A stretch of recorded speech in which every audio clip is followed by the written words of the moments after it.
Il y a des milliers de beaux endroits comme ça au Canada. Bien des Canadiens et des visiteurs viennent les voir.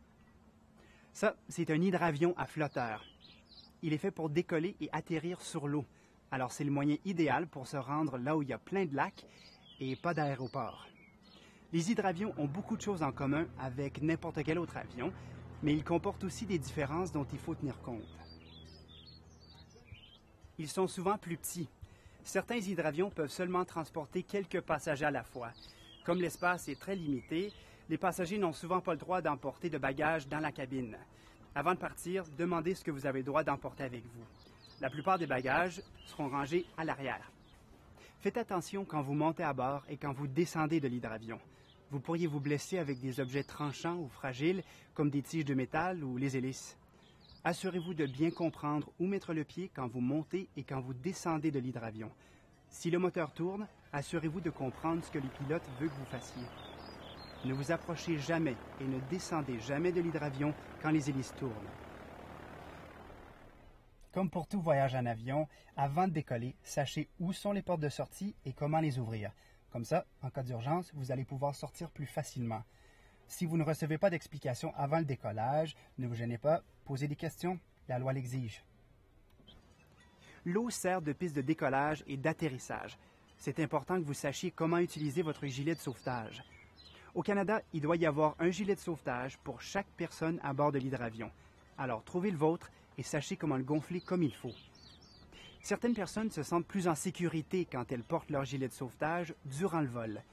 Demandez au pilote s'il est d'accord, mais ne gonflez pas le gilet pendant que vous êtes à bord de l'avion. Quand vous êtes dans l'avion, votre ceinture doit rester attachée en tout temps. Vous pourriez même vous exercer à la détacher avec les deux mains et même avec les yeux fermés pour pouvoir le faire en cas d'urgence. Avant de partir, lisez cette brochure de Transport Canada sur la sécurité. Mieux vaut être prêt. On sait par exemple qu'en cas d'accident, l'hydravion se retourne souvent à l'envers dans l'eau. Voici ce qu'il faut savoir pour vous en sortir en toute sécurité. Restez calme. Prenez votre gilet de sauvetage et enfilez-le, mais ne le gonflez pas tout de suite. Il pourrait s'accrocher à quelque chose et rendre la nage difficile. Si vous êtes assis à côté d'une sortie d'urgence qui n'est pas bloquée, ouvrez-la. Détachez seulement votre ceinture quand vous serez prêt à sortir de l'avion. Tirez-vous avec vos mains vers la sortie. Une fois sorti de l'avion et rendu à la surface de l'eau, gonflez votre gilet de sauvetage. Je répète, restez calme. Prenez votre gilet de sauvetage. Si vous êtes près d'une porte de sortie, ouvrez-la. Détachez votre ceinture. Tirez-vous vers la sortie. Remontez à la surface et gonflez votre gilet de sauvetage. Votre pilote a de l'expérience et il est bien formé. Écoutez bien les explications qu'il donne au sujet de la sécurité. Il devrait aborder les mêmes sujets que moi et vous dire en plus où se trouvent les trousses de premiers soins et les extincteurs. Il devrait aussi vous expliquer les règles sur l'utilisation d'appareils électroniques à bord de l'avion, des choses comme ça. Et s'il y a quelque chose que vous n'avez pas compris, posez des questions.